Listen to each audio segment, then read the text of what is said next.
Pedro, agora sim nós vamos, acabei de dizer, né, que a gente ia ter outras sinalizações de como o Brasil chegue longe do radar de prioridades dos Estados Unidos, pelo menos na forma de lidar.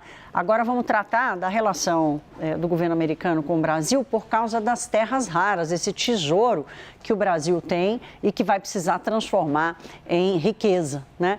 A CNN teve acesso a uma proposta dos Estados Unidos que foi enviada aqui ao governo brasileiro, só que tem um detalhe lá importante. O Departamento de Estado americano está tratando o Brasil, vou abrir aspas aqui, como Country X, País X, e até troca o nome do Brasil para Equador. Essa apuração é do nosso diretor editorial em Brasília, Daniel Hittner, que chega. Eu sempre falo, né? O Daniel Hittner em Brasília sabe de tudo que acontece lá, que ninguém mais sabe, só ele.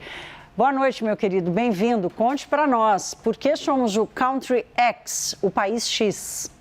Olha, Thaís, boa noite para você, boa noite a todos. Já deve ter acontecido, já me aconteceu, de a gente estar numa reunião importante, esquece o nome do interlocutor, ou pior ainda, chama de um outro nome, que não é o nome real. Isso é uma situação terrível.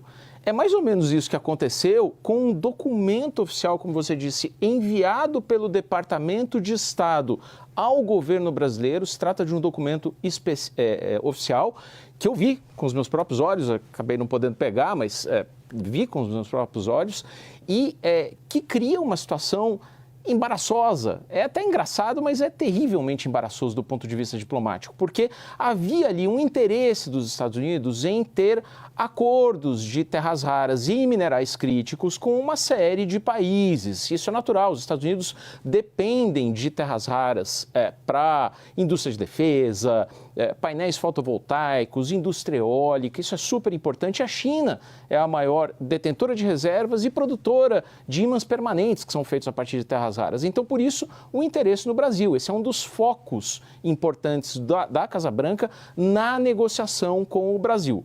Só que se manda uma proposta para o governo brasileiro em que, conforme eu pude ver, há vários momentos ali em que é citado País X, Country X, como você disse. E aí uma rasura e do ladinho escrito meio de improviso Brasil. O que significa que era uma proposta da mesma forma colocada para N países, de uma ilha do Pacífico até um país da América Latina ou do Caribe, sem grandes peculiaridades e projeção nesse mercado de minerais críticos. Até um momento que, nessa proposta enviada pelo Departamento de Estado, se chama o Brasil de Equador. É claro que isso pegou muitíssimo mal no governo brasileiro, que, tudo bem, a gente pode dizer, foi um ato falho ali, mas mostrou ali para o governo brasileiro que havia um tratamento como qualquer outro país, que o Departamento de Estado estava tratando desse assunto no atacado. E a visão do governo Lula é de que, poxa, alto lá, eu tenho um papel importante nesse mercado. O Brasil é o segundo maior detentor de reservas de terras raras do mundo. Produz pouco, não processa, mas tem planos, não quer exportar só commodities. Então, para chegar num acordo, começo de conversa, saiba o nome do seu interlocutor. Eu não posso deixar de lhe ouvir. E assim, Daniel, esse é mais um capítulo, né?